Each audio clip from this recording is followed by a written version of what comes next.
ರಾತ್ರಿ ನರಹರಿ ಅವರಿಗೆ ನಿದ್ರೆ ಲೇಟಾಗಿ ಬಂದಿದ್ದರಿಂದ ಬೆಳಿಗ್ಗೆ ಸ್ವಲ್ಪ ಲೇಟಾಗಿ ಎಚ್ಚರವಾಯಿತು. ಬೆಳಿಗ್ಗೆ ಎದ್ದಾಗ ಸೂರ್ಯನ ಕಿರಣಗಳು ಕಿಟಕಿಯಿಂದ ಮನೆಯೊಳಗೆ ಬರುತ್ತಿದ್ದವು. ಅವರು ತಲೆದಿಂಬಿನ ಪಕ್ಕ ಇಟ್ಟಿದ್ದ ಕನ್ನಡಕ ತಡಕಾಡಿ ಕನ್ನಡಕ ಹಾಕಿಕೊಂಡು ಗಡಿಯಾರ ನೋಡಿದರು. 9 ಗಂಟೆ ಆಗುತ್ತಾ ಬಂದಿತ್ತು. ಅಯ್ಯೋ, ಅವರು ಬರುವ ಸಮಯವಾಯಿತು. ನರಹರಿಯವರು ಮನಸ್ಸಿನಲ್ಲಿ ಅಂದುಕೊಳ್ಳುತ್ತಾ ಕೈಯಲ್ಲಿ ಲಾಠಿ ಹಿಡಿದು ಹೊರಗೆ ಬಂದರು. ಅವರ ಮಗ ರಾಘವೇಂದ್ರ ಅಲ್ಲಿ ಕುಳಿತು ತಿಂಡಿ ತಿನ್ನುತ್ತಿದ್ದರು. ಅವರು ಅವನ ಹತ್ತಿರ ಬಂದು ಕುಳಿತುಕೊಂಡರು. ಸುಮನ ಮಗಳೇ, ನನಗೂ ಚಹಾ ಕೊಡು, ನರಹರಿ ತಮ್ಮ ಸೊಸೆಗೆ ಹೇಳಿದರು. ಒಳಗೆ ನಿಂತ ಸುಮನ ಮನಸ್ಸಿನಲ್ಲಿ ವಟವಟ ಅನ್ನುತ್ತಿದ್ದಳು. ಶುರುವಾಯಿತು ಬೆಳಿಗ್ಗೆ ಏಳುತ್ತಲೇ ಹಕ್ಕು ಚಲಾಯಿಸಲು. ನಾನು ಇವರ ಸೊಸೆನ ಅಥವಾ ಮಷೀನ? ದಿನವಿಡೀ ಕೆಲಸ ಮಾಡಿದರೂ ನನಗೆ ಸುಸ್ತಾಗದಿರಲು? ಇಲ್ಲಿ ನಾವಿಬ್ಬರು ಇದ್ದೇವೆ. ದಿನವಿಡೀ ಇವರ ಸೇವೆ ಮಾಡಿ ಸಾಯುತ್ತಿದ್ದೇವೆ. ಇನ್ನಿಬ್ಬರು ನನ್ನ ಭಾವ ಅಕ್ಕ ಯಾವುದೇ ಜವಾಬ್ದಾರಿ ಇಲ್ಲದೆ ಜೀವನದಲ್ಲಿ ಆರಾಮಾಗಿ ಸಂತೋಷವಾಗಿದ್ದಾರೆ.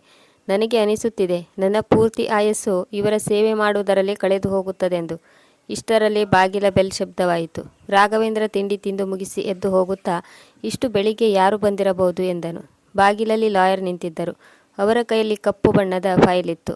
ನರಹರಿ ತಣ್ಣನೆಯ ಧ್ವನಿಯಲ್ಲಿ ಹೇಳಿದರು, ನಾನೇ ಅವರನ್ನು ಬರ ಹೇಳಿದ್ದು ಮಗ. ವಿಲ್ ಮಾಡಬೇಕಿತ್ತು. ತಕ್ಷಣವೇ ಮನೆಯಲ್ಲಿ ಒಂದು ರೀತಿಯ ಮೌನ ನೆಲೆಸಿತು. ಚಹಾ ಮಾಡುತ್ತಿದ್ದ ಸುಮನ ಹಾಗೆ ನಿಂತು ಬಿಟ್ಟಳು. ಅವಳ ಕಣ್ಣುಗಳು ಅಗಲವಾದವು. ಅವಳು ಕೈಗಳನ್ನು ಬಟ್ಟೆಗೆ ಒರೆಸಿ ಸದ್ದಿಲ್ಲದೆ ಚಹಾ ಟ್ರೇ ಹಿಡಿದುಕೊಂಡು ಹೊರಗೆ ಬಂದು ನಿಂತಳು. ವಕೀಲರು ಕನ್ನಡಕ ಸರಿ ಮಾಡಿ ಕುರ್ಚಿಗೆ ಒರಗಿ ಕಾಗದ ಪತ್ರ ಹೊರತೆಗೆದು ಹೇಳಿದರು, ನೋಡಿ ನರಹರಿಯವರೇ, ನೀವು ಹೇಳಿದ ಹಾಗೆ ಬರೆದು ಕಾಗದ ಪತ್ರ ರೆಡಿ ಮಾಡಿ ತಂದಿದ್ದೇನೆ. ಹೀಗೆ ಹೇಳುತ್ತಾ ಅವರು ಔಪಚಾರಿಕ ಸ್ವರದಲ್ಲಿ ಓದಿದರು. ನಾನು ನಾಗೇಶ್ವರನ ಮಗ ನರಹರಿ. ನನ್ನ ಸಂಪೂರ್ಣ ಆಸ್ತಿಯನ್ನು, ನಿವೇಶನಗಳು, ಪೂರ್ವಜರ ಮನೆ, ಜಮೀನು ಮತ್ತು ಬ್ಯಾಂಕ್ ಠೇವಣಿಗಳನ್ನು ನನ್ನ ಇಬ್ಬರು ಮಕ್ಕಳಾದ ರಮೇಶ್ ಮತ್ತು ರಾಘವೇಂದ್ರ ಅವರಿಗೆ ಸಮಾನವಾಗಿ ಹಂಚುತ್ತೇನೆ. ಇದನ್ನು ಕೇಳಿದ ಸುಮನಾಳ ಉಸಿರು ನಿಂತು ಹೋಯಿತು. ಅವಳು ಚಹಾ ಟ್ರೇ ತಂದು ಟೇಬಲ್ ಮೇಲೆ ಕುಕ್ಕಿದಳು. ಅವಳು ಕೇವಲ ಚಹಾ ಚೆಲ್ಲಿರಲಿಲ್ಲ, ಅವಳ ಕೋಪವನ್ನು ಚೆಲ್ಲಿದ್ದಳು. ಸುಮನ ಮೆಲ್ಲನೆ ಧ್ವನಿಯಲ್ಲಿ ಹೇಳಿದರೂ ಅವಳ ಒಳಗೆ ಕೋಪ ಕುದಿಯುತ್ತಿತ್ತು. ಅಪ್ಪಾಜಿ, ಇಷ್ಟು ವರ್ಷದಿಂದ ನಾವು ನಿಮ್ಮ ಸೇವೆ ಮಾಡುತ್ತಿದ್ದೇವೆ. ನಿಮ್ಮ ಎಲ್ಲ ಅವಶ್ಯಕತೆಗಳನ್ನು ನೋಡಿಕೊಳ್ಳುತ್ತಿದ್ದೇವೆ. ರಾಘು ಹಗಲು ರಾತ್ರಿ ಬೆವರು ಸುರಿಸುತ್ತಿದ್ದಾನೆ. ಮತ್ತೆ ರಮೇಶಣ್ಣ ನಿಮ್ಮ ಕಷ್ಟ ಸುಖವನ್ನು ಕೇಳುತ್ತಿಲ್ಲ. ಆದರೂ ಸಮಪಾಲು ಏಕೆ? ನರಹರಿಯವರ ದಣಿದ ಕಣ್ಣುಗಳಲ್ಲಿ ಹಿಂಜರಿಕೆ ಮತ್ತು ಅಸಹಾಯಕತೆ ಇತ್ತು. ಮಗಳೇ, ರಮೇಶ್ ಕೂಡ ನನ್ನ ಮಗ. ಹೀಗಿರುವಾಗ ಇಬ್ಬರ ನಡುವೆ ಹೇಗೆ ಭೇದ ಭಾವ ಮಾಡಲಿ? ಅವಳು 2 ಹೆಜ್ಜೆ ಮುಂದೆ ಬಂದಳು. ಅವಳ ಮುಖದಲ್ಲಿ ಒಂದು ರೀತಿಯ ವ್ಯಂಗ್ಯ ನಗು ಇತ್ತು. ನೀವು ಭೇದ ಭಾವ ಮಾಡದೇ ಇರಬಹುದು, ಆದರೆ ನೋಡುತ್ತಿದ್ದೀರಲ್ಲ ನಿಮ್ಮ ಇಬ್ಬರು ಮಕ್ಕಳ ನಡುವೆ ಎಷ್ಟು ವ್ಯತ್ಯಾಸ ಇದೆ ಎಂದು. 2 ಕಣ್ಣುಗಳಿದ್ದರೂ ನಿಮಗೆ ಈ ವ್ಯತ್ಯಾಸ ಕಾಣಿಸುತ್ತಿಲ್ಲವೇ? ರಾಘವೇಂದ್ರ ಮೆಲ್ಲನೆ ಧ್ವನಿಯಲ್ಲಿ ಹೇಳಿದನು. ಸುಮನ, ಸುಮ್ಮನಿರು. ಅಪ್ಪಾಜಿಗೆ ಯಾವುದು ಸರಿ ಅನ್ನಿಸುತ್ತದೆ ಅವರು ಅದನ್ನು ಮಾಡುತ್ತಾರೆ. ಆ ಸಮಯದಲ್ಲಿ ಅವಳ ಮುಖದಲ್ಲಿ ಚಂಡಮಾರುತ ಬರುವ ಮೊದಲು ಮುನ್ಸೂಚನೆ ಕೊಡುವಂಥ ಮೌನವಿತ್ತು. ಅವಳು ಏನನ್ನೂ ಹೇಳದೆ ಅಡುಗೆ ಮನೆಗೆ ಹೋದಳು. ಆ ಸಮಯದಲ್ಲಿ ಅಲ್ಲಿ ವೀಲ್ ಪೇಪರ್ ಶಬ್ದ ಬಿಟ್ಟು ಬೇರೆ ಯಾವ ಶಬ್ದವೂ ಇರಲಿಲ್ಲ. ಸಂಜೆ ಸಮಯ. ನರಹರಿಯವರು ಆರಾಮ್ ತೆಗೆದುಕೊಂಡು ಕೋಣೆಯಿಂದ ಹೊರಬಂದರು. ಮನೆಯಲ್ಲಿ ಮೌನ ನೆಲೆಸಿತ್ತು. ಅವರ ಕೆಮ್ಮಿನ ಶಬ್ದ ಮಾತ್ರ ಪ್ರತಿಧ್ವನಿಸುತ್ತಿತ್ತು. ಅವರು ಬಾಗಿಲ ಕಡೆ ನೋಡುತ್ತಾ ಕೂಗಿದರು, ಸುಮನಾ ಮಗಳೇ. ಯಾವುದೇ ಶಬ್ದ ಬರಲಿಲ್ಲ. ಬಹುಶಃ ಅಡುಗೆ ಮನೆಯಲ್ಲಿ ಬ್ಯುಸಿಯಾಗಿರಬಹುದು. ಅವರು ಇನ್ನೂ ಸ್ವಲ್ಪ ಏರಿದ ಧ್ವನಿಯಲ್ಲಿ ಮಗನನ್ನು ಕೂಗಿದರು, ರಾಘವೇಂದ್ರ. ರಾಘವೇಂದ್ರ ರೂಮಿನಿಂದ ಹೊರಬಂದು, ಏನಾಯ್ತು ಅಪ್ಪಾಜಿ ಎಂದು ಕೇಳಿದನು. ನರಹರಿಯವರು ಗಂಟಲಿನ ಮೇಲೆ ಕೈ ಆಡಿಸುತ್ತಾ, ಮಗ, ಕೆಮ್ಮು ಜಾಸ್ತಿಯಾಗಿದೆ. ಸ್ವಲ್ಪ ಚಹಾ ಕುಡಿದರೆ ಕೆಮ್ಮು ಕಡಿಮೆಯಾಗುತ್ತದೆ. ಈಗಲೇ ತೆಗೆದುಕೊಂಡು ಬರುತ್ತೇನೆ ಅಪ್ಪಾಜಿ ಎನ್ನುತ್ತಾ ಅವನು ಅಡುಗೆ ಮನೆ ಕಡೆ ಹೋದನು. ಸುಮನ ತನ್ನ ಕೆಲಸದಲ್ಲಿ ಮಗ್ನಲಾಗಿರುವುದನ್ನು ನೋಡಿ ಅವಳಿಗೆ ಏನನ್ನೂ ಹೇಳದೆ ಚಹಾ ಮಾಡಲು ಶುರು ಮಾಡಿದ. ಚಹಾ ಮಾಡುತ್ತಾ ಅವನಿಗೆ ತನ್ನ ಬಾಲ್ಯದ ದಿನಗಳು ನೆನಪಾದವು. ಬಾಲ್ಯದಲ್ಲಿ ಅಪ್ಪಾಜಿ ಮಣ್ಣಿನ ಮಡಿಕೆಯಲ್ಲಿ ಚಹಾ ಮಾಡುತ್ತಿದ್ದರು ಮತ್ತು ಚಪಾತಿ ಬೇಯಿಸುತ್ತಿದ್ದರು. ಆಗ ರಾಘವೇಂದ್ರ ಮತ್ತು ಅವರ ಅಣ್ಣ ರಮೇಶ್ ಅಲ್ಲಿ ಕುಳಿತು ಅದಕ್ಕಾಗಿ ಕಾಯುತ್ತಿದ್ದರು. ರಮೇಶ್ ಬೇಗ ಬೇಗನೆ ಚಪಾತಿ ತಿಂದು ಚಹಾ ಕುಡಿದು ಆಟ ಆಡಲು ಹೋಗುತ್ತಿದ್ದನು.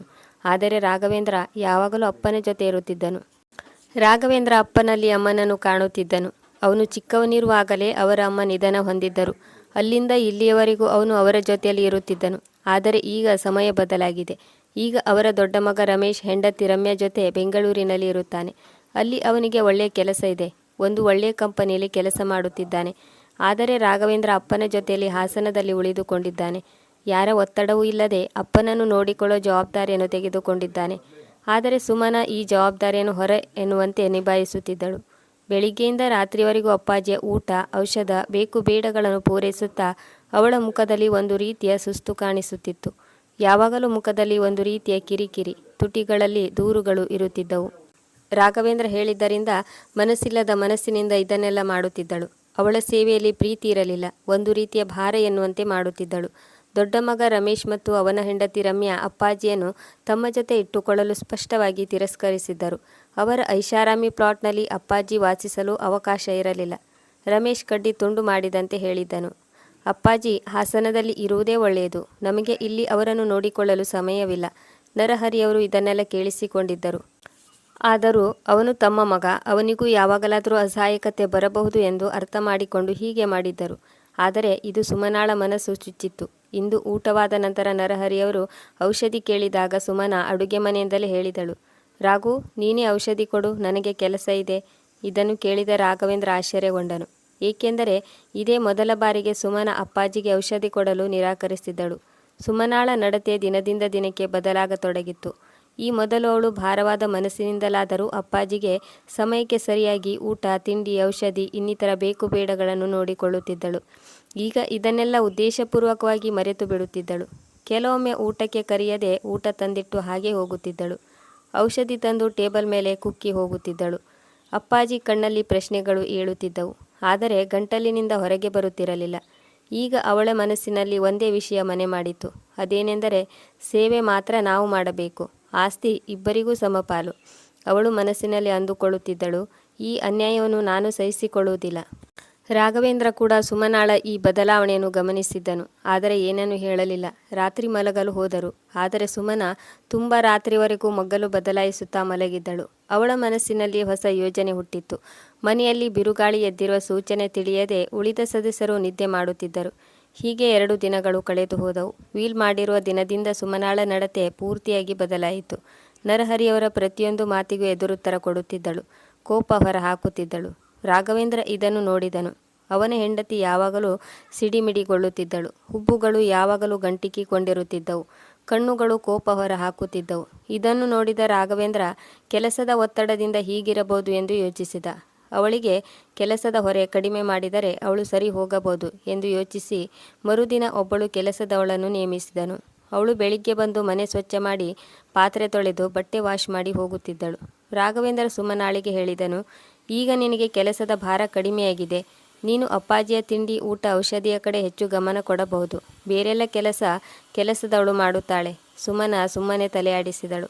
ಅವಳ ಕಣ್ಣುಗಳಲ್ಲಿ ಸಮಾಧಾನ ಕಾಣಿಸಲಿಲ್ಲ. ರಾಘವೇಂದ್ರನಿಗೆ ಅನಿಸಿತು, ಕೆಲವು ದಿನಗಳಲ್ಲಿ ಎಲ್ಲವೂ ಸರಿ ಹೋಗಬಹುದು ಎಂದು. ದಿನಗಳು ಕಳೆಯುತ್ತಿದ್ದವು. ಆದರೆ ಸುಮನಾಳ ಮನಸ್ಥಿತಿ ಸರಿ ಹೋಗುವ ಬದಲು ಇನ್ನೂ ಹದಗೆಡುತ್ತಾ ಬಂದಿತ್ತು.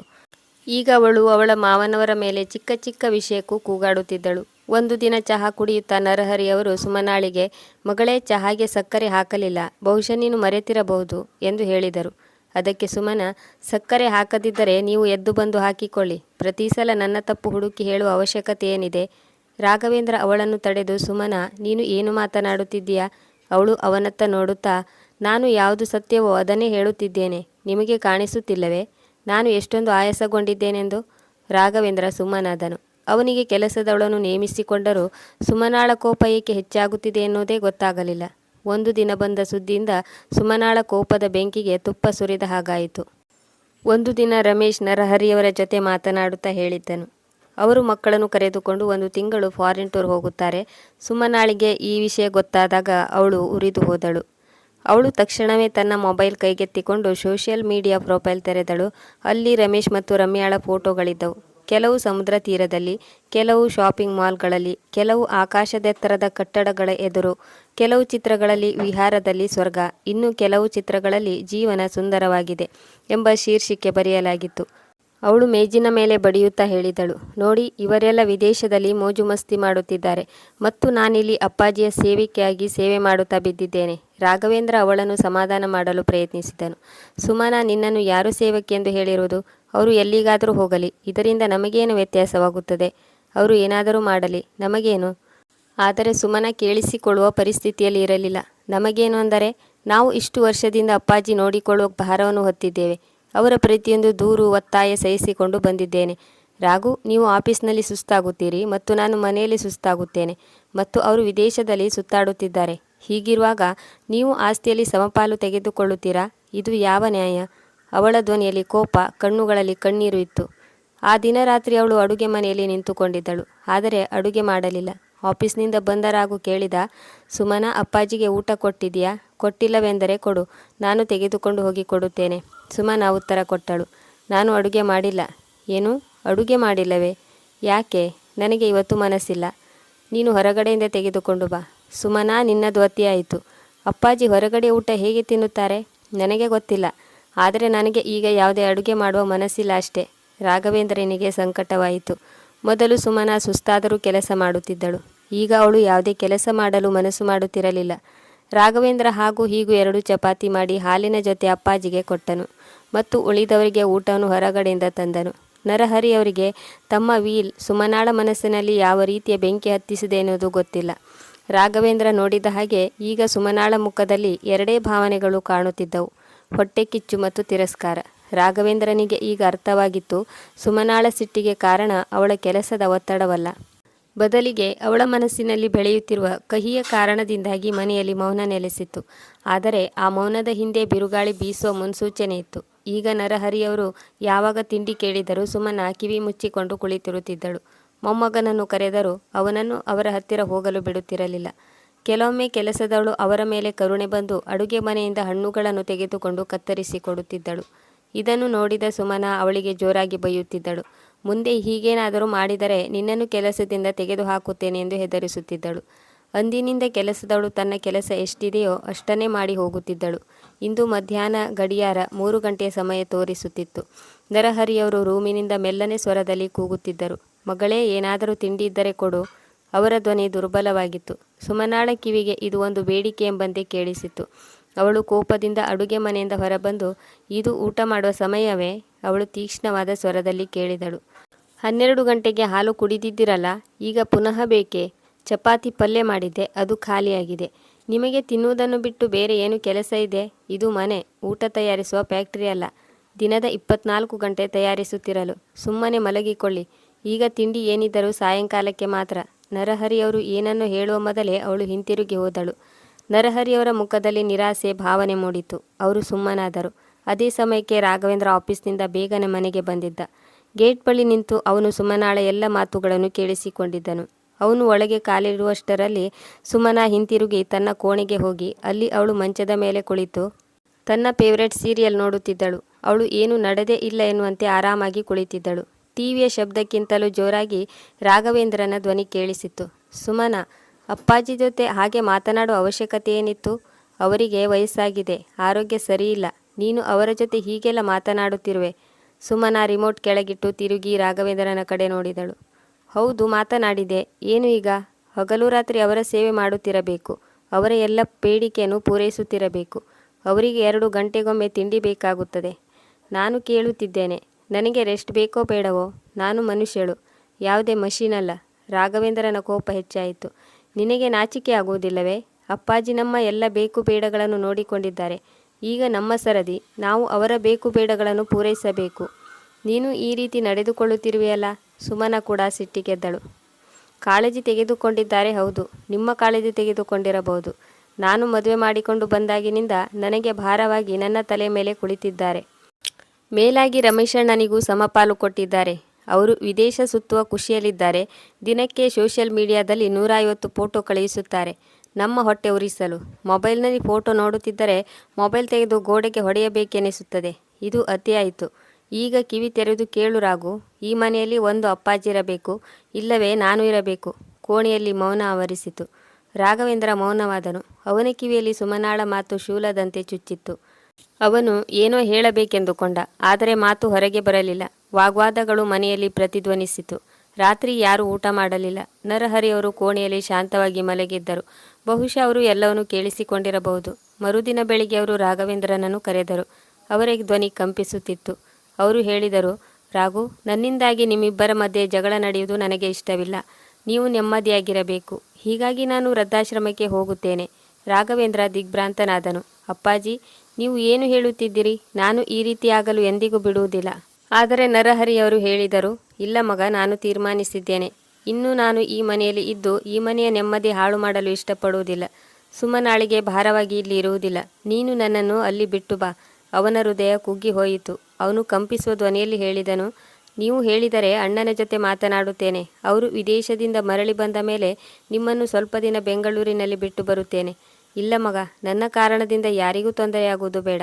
ನರಹರಿಯವರು ಕಣ್ಣೀರು ಮರೆಮಾಚುತ್ತಾ ಹೇಳಿದರು. ರಾಘವೇಂದ್ರ ಅಸಹಾಯಕನಾದ. ಆದರೆ ನರಹರಿಯವರ ಮುಖದಲ್ಲಿ ಒಂದು ರೀತಿಯ ಶಾಂತಿ ನೆಲೆಸಿತ್ತು.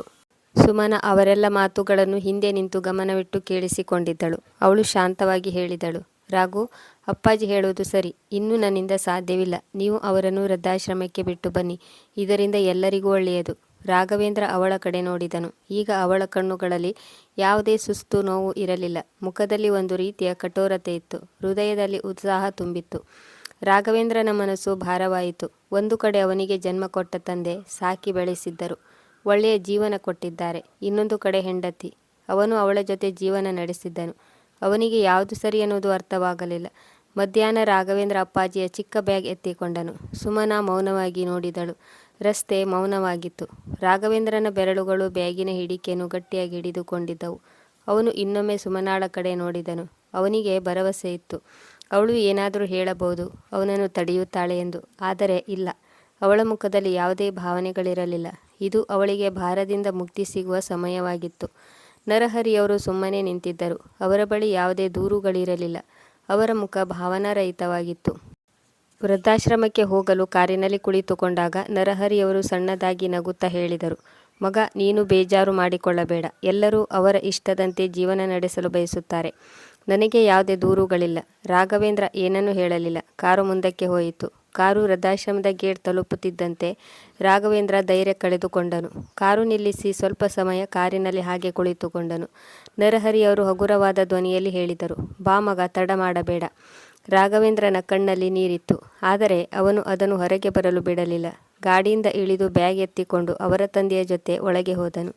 ರಾಘವೇಂದ್ರ ಎಲ್ಲ ಕಾಗದ ಪತ್ರಗಳ ವ್ಯವಹಾರ ಮುಗಿಸಿ ಹೊರಡುವಾಗ ತಂದೆಯ ಕಾಲಿಗೆ ನಮಸ್ಕರಿಸಿದನು. ಅವರು ಚೆನ್ನಾಗಿರು ಮಗ ಎಂದು ಆಶೀರ್ವದಿಸಿದರು. ರಾಘವೇಂದ್ರನ ಮಾತುಗಳು ಗಂಟಲಿನಿಂದ ಹೊರಬರಲಿಲ್ಲ. ಅವನು ಏನನ್ನೂ ಹೇಳದೆ ಅಲ್ಲಿಂದ ಹೊರಟನು. ಅವನು ಕಾರಿನಲ್ಲಿ ಕುಳಿತು ತಲೆ ಸ್ಟೇರಿಂಗ್ ಮೇಲೆ ಇಟ್ಟು ಬಿಕ್ಕಿ ಬಿಕ್ಕಿ ಅತ್ತನು. ಅವನು ತುಂಬ ಸಮಯದ ನಂತರ ಮನೆಗೆ ಹೋದನು. ಸುಮನ ಬಾಗಿಲಲ್ಲಿ ನಿಂತಿದ್ದಳು. ಅವಳ ಮುಖದಲ್ಲಿ ಸಂತೋಷ ತುಂಬಿ ತುಳುಕುತ್ತಿತ್ತು. ಅವಳು ಬಿಟ್ಟು ಬಂದ್ರಾ ಎಂದು ಕೇಳಿದಳು. ರಾಘವೇಂದ್ರ ಉತ್ತರ ಕೊಡಲಿಲ್ಲ. ಅವನು ನೇರವಾಗಿ ತನ್ನ ಕೋಣೆಗೆ ಹೋಗಿ ಮಂಚದ ಮೇಲೆ ಚಾವಣಿಯನ್ನು ನೋಡುತ್ತಾ ಕುಳಿತುಕೊಂಡನು. ಅವನ ಮನಸ್ಸಿನಲ್ಲಿ ಚಡಪಡಿಕೆ ಇತ್ತು. ಮರುದಿನ ರವಿವಾರ. ಇಂದು ಸುಮನ ತುಂಬ ತಡವಾಗಿ ಎದ್ದಳು. ಅವಳಿಗೆ ಇಂದಿನ ಮುಂಜಾನೆ ತುಂಬ ಆನಂದದಾಯಕವಾಗಿತ್ತು. ಪ್ರತಿ ರವಿವಾರದಂತೆ ಈ ದಿನ ಅವಳಿಗೆ ಬೆಳಿಗ್ಗೆ ಬೇಗನೆ ಎದ್ದು ಅಪ್ಪಾಜಿಗೆ ತಿಂಡಿ ಚಹಾ ಮಾಡಿಕೊಡುವ ಅವಶ್ಯಕತೆ ಇರಲಿಲ್ಲ. ಈ ದಿನ ಮನೆಯಲ್ಲಿ ಕೆಮ್ಮುವ ಶಬ್ದ ಇರಲಿಲ್ಲ. ಅವಳ ಪಾಲಿಗೆ ಇದು ಒಂದು ರೀತಿಯ ನೆಮ್ಮದಿಯ ದಿನವಾಗಿತ್ತು. ಈ ಕಡೆ ರಾಘವೇಂದ್ರ ರಾತ್ರಿ ಪೂರ್ತಿ ಮಗ್ಗಲು ಬದಲಾಯಿಸುತ್ತಾ ಮಲಗಿದ್ದನು. ಯಾರಿಗೂ ಏನನ್ನೂ ಹೇಳದೆ ಎದ್ದು ಅವನು ಮೌನವಾಗಿ ಮನೆಯಿಂದ ಹೊರಗೆ ಹೋದನು. ತುಂಬ ಸಮಯ ಹಾಗೆ ಅಲೆದಾಡುತ್ತಿದ್ದನು. ಅವನ ಮನಸ್ಸು ಭಾರವಾಗಿತ್ತು. ಅವನು ಸಮಂತನ ಮನೆಗೆ ಹೋಗಬೇಕೆಂದು ಯೋಚಿಸಿದನು. ಸಮಂತ್ ಅವನ ಬಾಲ್ಯದ ಸ್ನೇಹಿತ. ಅವನ ಜೊತೆ ಎಲ್ಲ ಕಷ್ಟ ಸುಖಗಳನ್ನು ಹಂಚಿಕೊಂಡು ಮನಸ್ಸು ಹಗುರ ಮಾಡಿಕೊಳ್ಳುತ್ತಿದ್ದ. ಆದರೆ ರಾಘವೇಂದ್ರ ಸಮಂತ್ನ ಮನೆಗೆ ಹೋದಾಗ ಮನೆ ಒಳಗಿನಿಂದ ಜೋರಾಗಿ ಮಾತನಾಡುತ್ತಿರುವುದು ಕೇಳಿಸುತ್ತಿತ್ತು. ಅವನ ಕಾಲು ಬಾಗಿಲಲ್ಲಿ ನಿಂತು ಬಿಟ್ಟವು. ಹೌದು, ನಿಮಗೆ ನಾನು ಮಾತ್ರ ಅಸಭ್ಯವಾಗಿ ಕಾಣಿಸುತ್ತೇನೆ. ನಿಮ್ಮ ಅಮ್ಮ ಯಾವಾಗಲೂ ತಪ್ಪು ಮಾಡುವುದೇ ಇಲ್ಲ ಅಲ್ಲವೇ? ಸಮಂತನ ಹೆಂಡತಿ ಸುಧಾಳ ಮಾತು ಹೊರಗೆ ಜೋರಾಗಿ ಕೇಳುತ್ತಿತ್ತು. ಆಗ ಸಮಂತ್ ಹೇಳಿದ, ಇದೇನು ಮಾತನಾಡುತ್ತಿರುವೆ ಸುಧಾ? ನಾನು ಯಾವಾಗ ಹೀಗೆ ಹೇಳಿದೆ? ಅವಳು ಹೇಳಿದಳು, ಇರಲಿ ಬಿಡಿ, ನನಗೆ ಎಲ್ಲವೂ ಅರ್ಥವಾಗುತ್ತದೆ. ಈಗ ನೀವು ನಿಮ್ಮ ಅಮ್ಮನನ್ನು ಊರಿಗೆ ವಾಪಸ್ ಬಿಟ್ಟು ಬರುತ್ತೀರೋ ಇಲ್ಲವೋ?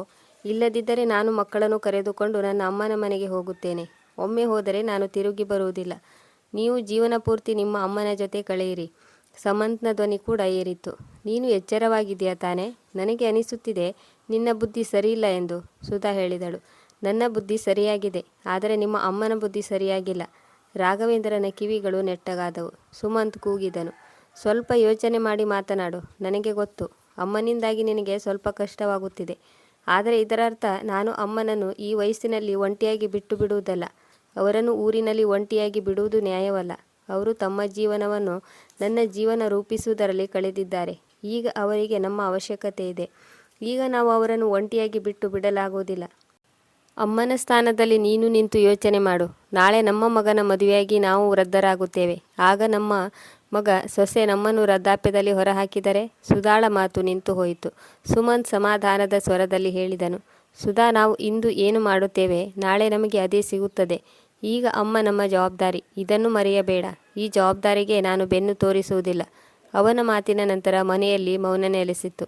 ರಾಘವೇಂದ್ರ ಹೊರಗೆ ನಿಂತು ಇದನ್ನೆಲ್ಲ ಕೇಳಿಸಿಕೊಳ್ಳುತ್ತಿದ್ದ. ಅವನ ಹೃದಯ ವೇಗವಾಗಿ ಬಡಿದುಕೊಳ್ಳುತ್ತಿತ್ತು. ಸಮಂತ್ನ ಬುದ್ಧಿವಂತಿಕೆ, ಅವನ ತಾಳ್ಮೆ, ಅಮ್ಮನ ಮೇಲಿರುವ ನಿಷ್ಠೆ, ಸನ್ನಿವೇಶವನ್ನು ಸಮಾಧಾನದಿಂದ ನಿರ್ವಹಿಸಿದ ರೀತಿ ನೋಡಿ ರಾಘವೇಂದ್ರನಿಗೆ ಆಶ್ಚರ್ಯವಾಯಿತು. ಅವನು ಏನು ಮಾತನಾಡದೆ ಮೌನವಾಗಿ ಮನೆಗೆ ಹೋದನು. ದಾರಿ ಉದ್ದಕ್ಕೂ ಅವನ ಮನಸ್ಸಿನಲ್ಲಿ ಯೋಚನೆಗಳ ಮಹಾಪೂರವೇ ಹರಿಯುತ್ತಿತ್ತು. ಸಮಂತ್ ಎಷ್ಟು ಚೆನ್ನಾಗಿ ಪರಿಸ್ಥಿತಿಯನ್ನು ಹ್ಯಾಂಡಲ್ ಮಾಡಿದ. ನನಗೆ ಯಾಕೆ ಈ ರೀತಿ ಮಾಡಲು ಸಾಧ್ಯವಾಗಲಿಲ್ಲ? ನಾನು ಸುಮನಾಳನ್ನು ಶಾಂತಿಯಿಂದ ಸಮಾಧಾನಪಡಿಸಬಹುದಿತ್ತು. ಅವಳು ಒಪ್ಪಿಕೊಳ್ಳದಿದ್ದರೂ ನಾನು ಇಷ್ಟು ಆರಾಮಾಗಿ ಹೇಗೆ ಅಪ್ಪನನ್ನು ವೃದ್ಧಾಶ್ರಮದಲ್ಲಿ ಬಿಟ್ಟು ಬಂದೆ? ಪ್ರತಿ ಹೆಜ್ಜೆಯಲ್ಲಿ ಅವನಿಗೆ ಅಪರಾಧಿ ಭಾವನೆ ಕಾಡುತ್ತಿತ್ತು. ರಾಘವೇಂದ್ರ ಸಂಜೆ ಮನೆಗೆ ಬಂದು ಸೋಫಾ ಮೇಲೆ ಕುಳಿತು ಆಳವಾಗಿ ಯೋಚಿಸುತ್ತಿದ್ದನು. ಸುಮನ ಅವನ ಹತ್ತಿರ ಬಂದಳು. ಅವನು ಬೇಜಾರಿನಲ್ಲಿ ಇರುವುದನ್ನು ನೋಡಿ ಕೇಳಿದಳು, ಏನಾಯ್ತು? ಏಕೆ ಇಷ್ಟೊಂದು ಬೇಜಾರು? ರಾಘವೇಂದ್ರ ಸುಮ್ಮನೆ ಕುಳಿತಿದ್ದನು. ಸುಮನ ಅರ್ಥ ಮಾಡಿಕೊಂಡಿದ್ದಳು. ಅವಳು ವ್ಯಂಗ್ಯ ತುಂಬಿದ ಸ್ವರದಲ್ಲಿ ಹೇಳಿದಳು, ಈಗ ನೀವು ಪುನಃ ನಿಮ್ಮ ಅಪ್ಪಾಜಿಯ ಬಗ್ಗೆ ಯೋಚಿಸುತ್ತಿದ್ದೀರಿ. ನಿಮಗೆ ಮಾಡಲು ಬೇರೆ ಕೆಲಸ ಇಲ್ಲವೇ? ನೀವು ಅವರನ್ನು ವಾಪಸ್ ಕರೆದುಕೊಂಡು ಬರುವ ಬಗ್ಗೆ ಯೋಚಿಸುತ್ತಿಲ್ಲ ತಾನೇ? ರಾಘವೇಂದ್ರ ತಾಳ್ಮೆ ಕಳೆದುಕೊಂಡನು. ಅವಳ ಕಡೆ ನೋಡುತ್ತಾ, ಸುಮನ, ಅವರು ನನ್ನ ತಂದೆ. ಅವರನ್ನು ಹೇಗೆ ಮರೆತು ಬಿಡಲು ಸಾಧ್ಯ? ಇದನ್ನು ಕೇಳಿ ಸುಮನ ಸ್ವಲ್ಪ ಸಮಯದವರೆಗೆ ಸುಮ್ಮನಾದಳು. ನಂತರ ಉತ್ಸಾಹಭರಿತ ಸ್ವರದಲ್ಲಿ ಹೇಳಿದಳು, ನಾವು ಏಕೆ ಸ್ವಲ್ಪ ದಿನಗಳ ಮಟ್ಟಿಗೆ ಹೊರಗೆ ಸುತ್ತಾಡಲು ಹೋಗಬಾರದು? ನಿಮ್ಮ ಮನಸ್ಸು ಹಗುರವಾಗುತ್ತದೆ. ಮಗ ಅರುಣ್ನಿಗೂ ಕೂಡ ಖುಷಿಯಾಗುತ್ತದೆ. ಎಷ್ಟು ವರ್ಷಗಳಾದವು ನಾವು ಮೂವರು ಹೊರಗಡೆ ಸುತ್ತಾಡಲು ಹೋಗಿ. ನಿಮ್ಮ ಅಪ್ಪಾಜಿಯ ಕಾರಣದಿಂದ ನಮಗೆ ಎಲ್ಲೂ ಸುತ್ತಾಡಲು ಹೋಗಲಾಗಲಿಲ್ಲ. ಯಾವಾಗಲೂ ಅವರ ಔಷಧಿ, ಅವರ ಅವಶ್ಯಕತೆ ನೋಡಿಕೊಳ್ಳುವುದರಲ್ಲೇ ಕಳೆದು ಹೋದೆವು. ಈಗ ಒಂದು ಅವಕಾಶ ಸಿಕ್ಕಿದೆ ಸ್ವತಂತ್ರವಾಗಿ ಬದುಕಲು. ರಾಘವೇಂದ್ರ ಸುಮನಾಳನ್ನು ತೀಕ್ಷ್ಣವಾಗಿ ನೋಡಿ ಏನನ್ನೂ ಮಾತನಾಡದೆ ಎದ್ದು ಡ್ರಾಯಿಂಗ್ ರೂಮ್ ಕಡೆ ಹೋದನು. ರಾಘು, ನೀನು ಎಲ್ಲಿಗೆ ಹೋಗುತ್ತಿದ್ದೀಯಾ? ಮಲಗಲು, ಸಂಕ್ಷಿಪ್ತವಾಗಿ ಹೇಳಿದನು. ಊಟ ಮಾಡಿ. ಬೆಳಿಗ್ಗೆಯಿಂದ ಏನನ್ನೂ ತಿಂದಿಲ್ಲ. ನನಗೆ ಹಸಿವಿಲ್ಲ, ಹೇಳುತ್ತಾ ರಾಘವೇಂದ್ರ ಮತ್ತೆ ಯಾವ ಮಾತನ್ನು ಕೇಳಿಸಿಕೊಳ್ಳದೆ ಒಳಗೆ ಹೋದನು. ಮರುದಿನ ರಾಘವೇಂದ್ರ ಆಫೀಸ್ನಿಂದ ಮನೆಗೆ ಬಂದನು. ಮನೆಗೆ ಬರುವಾಗ ಅವನ ಜೊತೆ ಬಿರುಗಾಳಿಯೂ ಬಂದಿತ್ತು. ಸುಮನ ಅಳುತ್ತಾ ತನ್ನ ತವರು ಮನೆಗೆ ಫೋನ್ ಮಾಡಿದ್ದಳು. ಅಣ್ಣ, ನೀವು ಎಲ್ಲಿದ್ದೀರಾ? ಎಷ್ಟು ಹೊತ್ತಿಗೆ ಬರುತ್ತೀರಾ? ಇದಕ್ಕೆ ಅವಳ ಅಣ್ಣ ಗಾಬರಿ ಧ್ವನಿಯಲ್ಲಿ ಹೇಳಿದನು, ಯಾಕೆ, ಏನಾಯಿತು ಸುಮನ? ಅಣ್ಣ, ಬೇಗನೆ ಮನೆಗೆ ಬಂದು ಬಿಡು, ಏನನ್ನೂ ಕೇಳಬೇಡ. ಇದನ್ನು ಕೇಳಿದ ಅವಳ ಅಣ್ಣ ಗಾಬರಿಯಾದನು. ಏನಾಯಿತು ಹೇಳು, ರಾಘು ಮನೆಯಲ್ಲಿಲ್ಲವೇ? ಯಾಕೆ ನೀನು ಇಷ್ಟೊಂದು ದುಃಖದಲ್ಲಿರುವೆ? ಆಗಿರುವುದಾದರೂ ಏನು? ಅಣ್ಣ, ನೀನು ಸುಮ್ಮನೆ ಬಂದು ಬಿಡು. ಸರಿ, ನಾನು ಈಗಲೇ ಬರುತ್ತೇನೆ. ಸುಮಾರು ಅರ್ಧ ಗಂಟೆ ನಂತರ ಸದಾಶಿವ್ ಸುಮನಾಳ ಮನೆಗೆ ಬಂದು ನೋಡಿದನು. ರಾಘವೇಂದ್ರ ಸೋಫಾ ಮೇಲೆ ಕುಳಿತಿದ್ದನು. ಸುಮನ ಜೋರಾಗಿ ಅಳುತ್ತಿದ್ದಳು. ಅವರ 8 ವರ್ಷದ ಮಗನು ಹತ್ತು ಕಣ್ಣುಗಳು ಕೆಂಪಗಾಗಿದ್ದವು. ಏನಾಯ್ತು ರಾಘು? ಅಂಥದ್ದೇನು ನಡೆಯಿತು? ಸದಾಶಿವ ಕೇಳಿದನು. ರಾಘವೇಂದ್ರ ಏನನ್ನೂ ಮಾತನಾಡಲಿಲ್ಲ. ಸುಮನ ತನ್ನ ಕಣ್ಣೀರು ಒರೆಸಿಕೊಳ್ಳುತ್ತಾ ಹೇಳಿದಳು, ಇದು ನೋಡು ಅಣ್ಣ, ವಿಚ್ಛೇದನದ ಪೇಪರ್ ರೆಡಿ ಮಾಡಿ ತಂದಿದ್ದಾರೆ. ನನ್ನಿಂದ ಇವರಿಗೆ ವಿಚ್ಛೇದನ ಬೇಕಂತೆ. ಸದಾಶಿವ ಕಕ್ಕಾಬಿಕ್ಕಿಯಾದ. ಒಂದು ಕ್ಷಣ ಅವನಿಗೆ ಸುಮನ ತಮಾಷೆ ಮಾಡುತ್ತಿದ್ದಾಳೆ ಅನಿಸಿತು. ಆದರೆ ಅವಳ ಕಣ್ಣೀರು ಸುಳ್ಳಾಗಿರಲಿಲ್ಲ. ಅವರು ನರಹರಿಯವರ ರೂಮಿನ ಕಡೆ ಹೋದರು. ಇಲ್ಲಿ ಏನು ನಡೆದಿದೆ ಎನ್ನುವುದು ಅವರಿಗೆ ಗೊತ್ತಿರಬಹುದು. ಅವರ ರೂಮಿನೊಳಗೆ ಇಣಿಕಿ ನೋಡಿದರು. ಅಲ್ಲಿ ಯಾರೂ ಇರಲಿಲ್ಲ. ಅವನು ಅರುಣ್ಣನ್ನು ಕೂಗಿದನು. ಅರುಣ್, ಮಗ ಬಾ ಇಲ್ಲಿ. ಮಗ ಅರುಣ್, ಅಜ್ಜ ಎಲ್ಲಿ? ಅವನು ಮುಗ್ಧವಾಗಿ ಉತ್ತರಿಸಿದನು. ಅವರನ್ನು ಪಪ್ಪ 3-4 ದಿನದ ಹಿಂದೆ ವೃದ್ಧಾಶ್ರಮಕ್ಕೆ ಬಿಟ್ಟು ಬಂದಿದ್ದಾರೆ. ಸದಾಶಿವನಿಗೆ ಸಿಡಿಲು ಬಡಿದಂತಾಯಿತು. ಈಗ ಅವರ ಎದುರಿಗೆ ಎಲ್ಲವೂ ಸ್ಪಷ್ಟವಾಗುತ್ತಾ ಬಂದಿತ್ತು. ಈಗ ಸದಾಶಿವ ನಿಧಾನಕ್ಕೆ ರಾಘವೇಂದ್ರನ ಹತ್ತಿರ ಹೋದರು ಮತ್ತು ಅವನ ಹೆಗಲ ಮೇಲೆ ಕೈ ಹಾಕಿ ಹೇಳಿದರು. ಅವರ ಮಾತಿನಲ್ಲಿ ಗಂಭೀರತೆ ಇತ್ತು. ರಾಘು, ಏನಾದರೂ ಸಮಸ್ಯೆ ಇದ್ದರೆ ಕುಳಿತು ಮಾತನಾಡೋಣ. ಒಂದೇ ಕ್ಷಣಕ್ಕೆ ವಿಚ್ಛೇದನ ನೀಡುವ ಇಷ್ಟು ದೊಡ್ಡ ತೀರ್ಮಾನ ತೆಗೆದುಕೊಳ್ಳುವುದು ಸರಿಯಲ್ಲ. ರಾಘವೇಂದ್ರ ಸಹನೆ ಕಳೆದುಕೊಂಡನು. ಅವನ ಕಣ್ಣುಗಳಲ್ಲಿ ನೀರು ಜಿನುಗಿತ್ತು.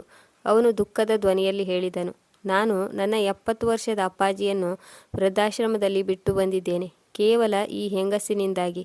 ನಿನ್ನ ತಂಗಿ ಅವರನ್ನು ಮನೆಯಿಂದ ಹೊರಹಾಕುವುದಾಗಿ ಶಪಥ ಮಾಡಿದ್ದಳು. ಇವಳು ಅವರ ಜೊತೆ ಸರಿಯಾಗಿ ಮಾತನಾಡುತ್ತಿರಲಿಲ್ಲ.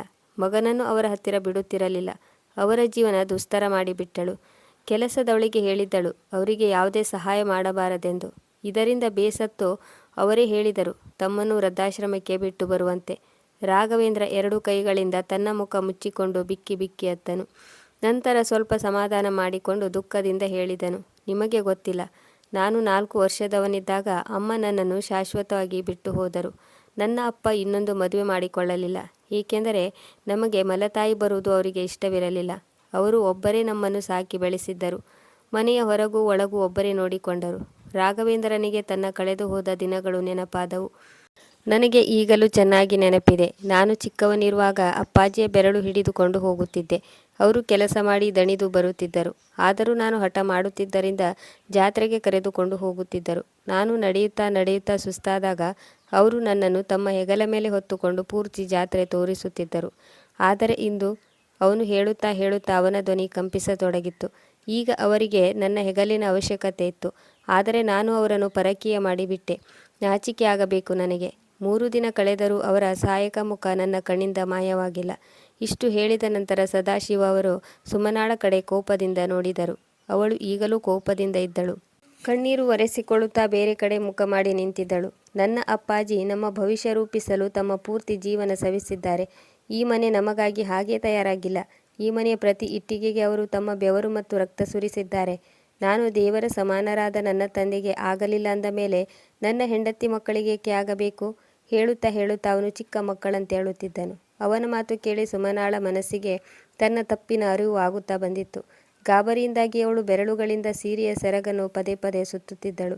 ನಂತರ ರಾಘವೇಂದ್ರ ದೀರ್ಘವಾದ ಉಸಿರು ತೆಗೆದುಕೊಂಡು, ನನ್ನ ಅಪ್ಪಾಜಿಯನ್ನು ಬೇರೆಯವರ ಕೈಗೆ ಒಪ್ಪಿಸಿ ಬಂದಿದ್ದೇನೆ. ಆದರೆ ಅವರಿಗೆ ನನ್ನ ಅಪ್ಪಾಜಿಯ ಬಗ್ಗೆ ಏನೂ ಗೊತ್ತಿಲ್ಲ. ಅವರ ಹವ್ಯಾಸಗಳು, ಅವರ ಬೇಕು ಬೇಡಗಳು, ಅವರ ಅನಾರೋಗ್ಯದ ಕುರಿತು ಯಾವುದೇ ಮಾಹಿತಿ ಇಲ್ಲ. ನಾನು ನನ್ನ ಅಪ್ಪಾಜಿಗೆ ಏನನ್ನೂ ಮಾಡದಿದ್ದ ಮೇಲೆ ಬೇರೆಯವರಿಗೆ ಏಕೆ ಮಾಡಲಿ?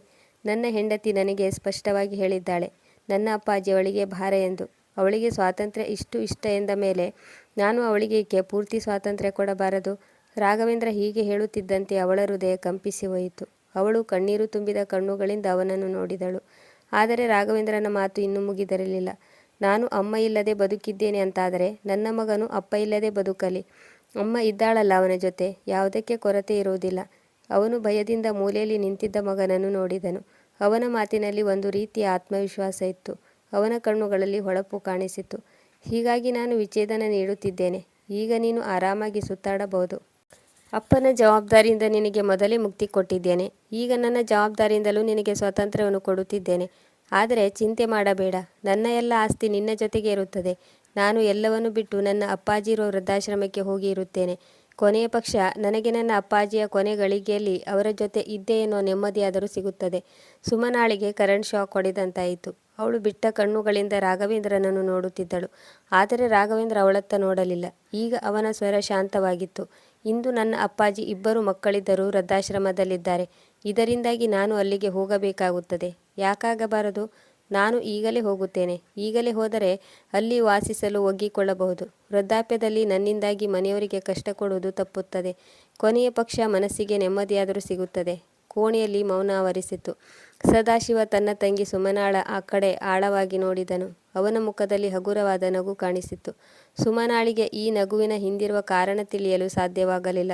ಸುಮನಾ, ನಿನ್ನ ಐಡಿಯಾದಿಂದ ನನಗೂ ಪ್ರೇರಣೆ ಸಿಕ್ಕಿತ್ತು. ಈಗ ನಾನು ನನ್ನ ಅಮ್ಮನನ್ನು ವೃದ್ಧಾಶ್ರಮಕ್ಕೆ ಬಿಟ್ಟು ಬರುತ್ತೇನೆ. ಸುಮನಾಳಿಗೆ ಯಾರೂ ಕೈ ಎತ್ತದೆ ಅವಳ ಕೆನ್ನೆಗೆ ಜೋರಾಗಿ ಹೊಡೆದಂತಾಯಿತು. ಅವಳು ಆಶ್ಚರ್ಯದಿಂದ ಅಣ್ಣನನ್ನು ನೋಡಿದಳು. ಏನು ಏನು ಹೇಳುತ್ತಿರುವೆ ಅಣ್ಣ? ಅವಳ ಧ್ವನಿ ನಡುಗುತ್ತಿತ್ತು. ಹೌದು ಸುಮನಾ, ನಾನು ಸರಿಯಾಗಿ ಹೇಳುತ್ತಿದ್ದೇನೆ. ನಮ್ಮ ಅಮ್ಮನಿಗೆ ವಯಸ್ಸಾಗಿದೆ. ಮುಂಬರುವ ದಿನಗಳಲ್ಲಿ ಒಂದು ದಿನ ಕೆಮ್ಮು, ಇನ್ನೊಂದು ದಿನ ಜ್ವರ, ಅಲ್ಲಿ ನೋವು ಇಲ್ಲಿ ನೋವು ಅನ್ನುತ್ತಿದ್ದರೆ ಇದನ್ನು ನನ್ನಿಂದ ಸಹಿಸಿಕೊಳ್ಳಲು ಸಾಧ್ಯವಿಲ್ಲ. ಅವರನ್ನು ಆಸ್ಪತ್ರೆಗೆ ಕರೆದುಕೊಂಡು ಹೋಗಬೇಕು. ಅನಾವಶ್ಯಕ ಖರ್ಚು ಮಾಡಬೇಕು. ಇದೆಲ್ಲದರಿಂದ ನಾನು ತೊಂದರೆ ಅನುಭವಿಸಬೇಕಾಗುತ್ತದೆ. ನಾನು ನಿನ್ನ ಹಾಗೆ ನನ್ನ ಜೀವನವನ್ನು ಸಂತೋಷವಾಗಿ ಕಳೆಯಲು ಬಯಸುತ್ತೇನೆ. ಸುಮನಾ ಸುಮ್ಮನೆ ನಿಂತು ಅವನನ್ನು ನೋಡುತ್ತಿದ್ದಳು. ಹೇಳು ಸುಮನಾ, ನಾನು ಸರಿಯಾಗಿ ಹೇಳುತ್ತಿದ್ದೇನೆ ತಾನೇ? ಸದಾಶಿವನ ಧ್ವನಿ ತೀಕ್ಷ್ಣವಾಯಿತು. ಇಲ್ಲ ಅಣ್ಣ, ಹೀಗೆ ಮಾಡಬೇಡ. ನೀನು ಇನ್ನೂ ನನ್ನನ್ನು ಅವಮಾನ ಮಾಡಬೇಡ. ಹೇಳುತ್ತಾ ಸುಮನಾ ಬಿಕ್ಕಿ ಬಿಕ್ಕಿ ಅಳುತ್ತಿದ್ದಳು. ಯಾಕೆ?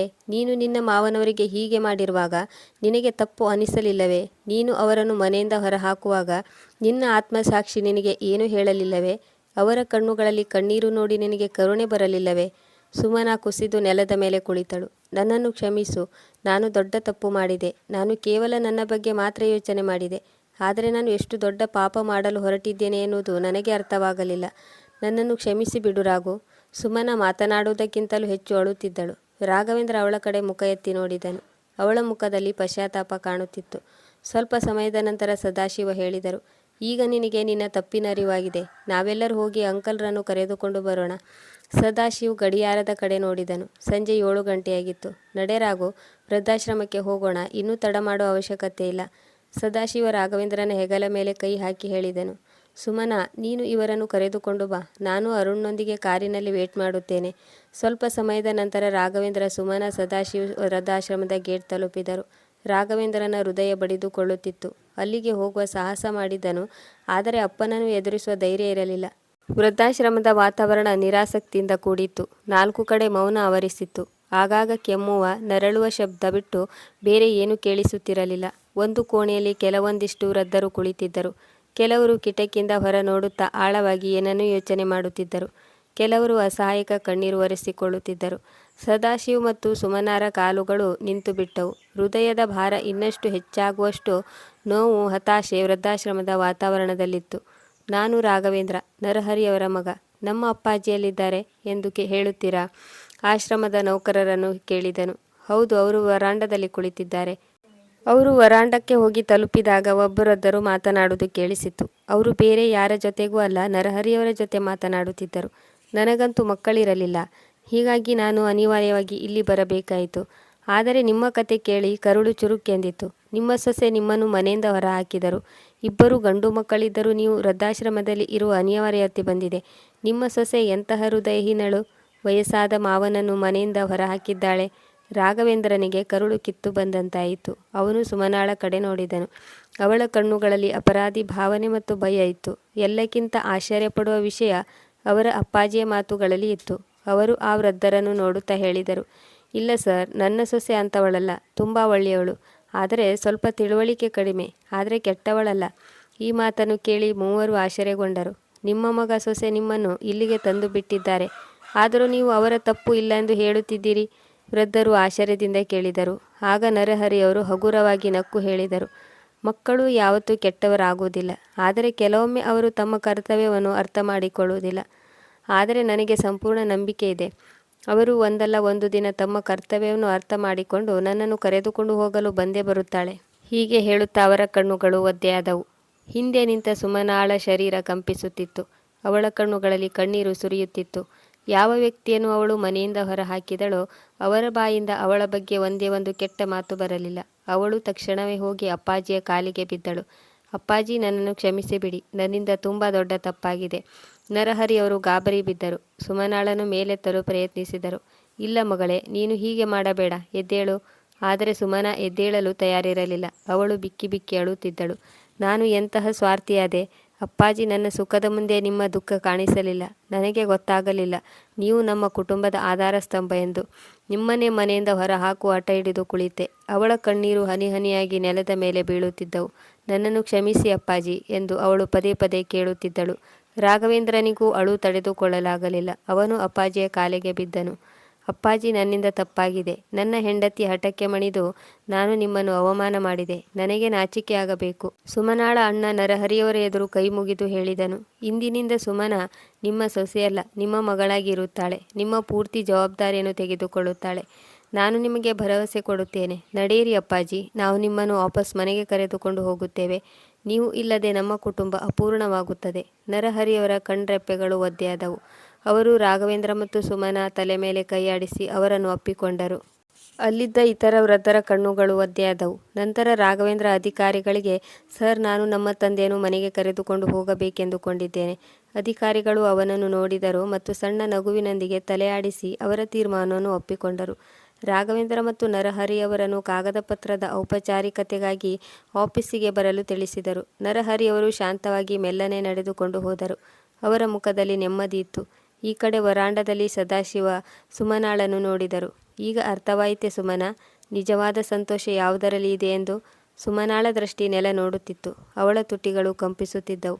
ಆದರೆ ಉತ್ತರ ಕೊಡುವ ಧೈರ್ಯ ಇರಲಿಲ್ಲ. ಅವರು ಒಂದು ನೆಮ್ಮದಿಯ ಉಸಿರು ತೆಗೆದುಕೊಂಡು ಹೇಳಿದರು, ಸುಮನಾ, ಅಪ್ಪ ಅಮ್ಮ ಯಾವಾಗಲೂ ಅಪ್ಪ ಅಮ್ಮನೇ ಆಗಿರುತ್ತಾರೆ. ಅವರು ನಮ್ಮ ಅಪ್ಪ ಅಮ್ಮ ಇರಲಿ, ನಿನ್ನ ಗಂಡನ ಅಪ್ಪ ಅಮ್ಮ ಆಗಿರಲಿ, ಅವರು ಸಾಯುವ ಮೊದಲೇ ಕೊಲ್ಲಬಾರದು. ಅವರೇ ನಮ್ಮ ಕುಟುಂಬದ ಬೆನ್ನೆಲುಬಾಗಿರುತ್ತಾರೆ. ಆದರೆ ನಾವು ಅವರ ಕಣ್ಣಿಂದ ಕಣ್ಣೀರು ಹಾಕಿಸಿದರೆ ಅದರ ಕೆಟ್ಟ ಪ್ರತಿಫಲ ನಾವು ಜನ್ಮ ಜನ್ಮಗಳವರೆಗೆ ಅನುಭವಿಸಬೇಕಾಗುತ್ತದೆ. ನಮ್ಮ ತಂದೆ ತಾಯಿಗಳು ದುಃಖಿಗಳಾದರೆ ನಮ್ಮ ಹತ್ತಿರ ಏನೇ ಸಂಪತ್ತು ಇದ್ದರೂ ಅದರಿಂದ ನೆಮ್ಮದಿ ಸಿಗುವುದಿಲ್ಲ. ನಮ್ಮ ನೆಮ್ಮದಿ ತಂದೆ ತಾಯಿಗಳ ಖುಷಿಯಲ್ಲಿ ಇರುತ್ತದೆ. ಸುಮನಾಳ ಗಂಟಲು ಕಟ್ಟಿ ಬಂದಿತು. ಅವಳು ನಡುಗುವ ಕೈಗಳಿಂದ ಅಣ್ಣನ ಕೈ ಹಿಡಿದುಕೊಂಡು ಬಿಕ್ಕಿ ಬಿಕ್ಕಿ ಅತ್ತಳು. ಅಣ್ಣ, ಇಂದು ನನ್ನ ಕಣ್ಣು ತೆರೆಯಿತು. ಇನ್ಮುಂದೆ ನನ್ನ ಕಾರಣದಿಂದಾಗಿ ನೀನು ಅವಮಾನಗೊಳ್ಳುವ ಸಂದರ್ಭ ಬರುವುದಿಲ್ಲ. ನಾನು ನನ್ನ ಜವಾಬ್ದಾರಿಯಿಂದ ಹಿಂದೆ ಸರಿಯುವುದಿಲ್ಲ. ಅವಳ ಧ್ವನಿಯಲ್ಲಿ ದೃಢತೆ ಇತ್ತು.